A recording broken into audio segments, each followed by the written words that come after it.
Yaqinda biz Harbiy texnologiya institutidagi hamkorlarimiz professor Shujin Tao bilan birgalikda Journal of College and Interface Science, ya'ni Q1 kvartiriga kirgan impact factor 10 bo'lgan jurnalga maqola chiqardik. Bu maqolada oxirgi birga loyihada bajargan ishlarimiz fotodetektorlarga bag'ishlangan maqola.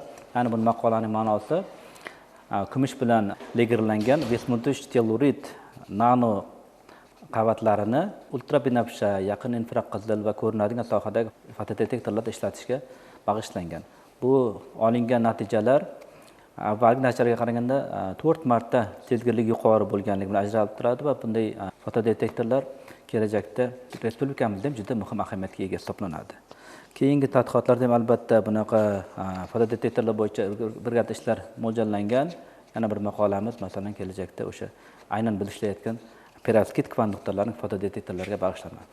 Maqola natijalaridan ko'proq injenerlik sohalari, keyin optoelektronika, kvant mexanikasi va analitik kimyoda tadqiqotchilar, doktorantlar buning natijalaridan foydalanib ko'rsa yaxshi bo'ladi bundan.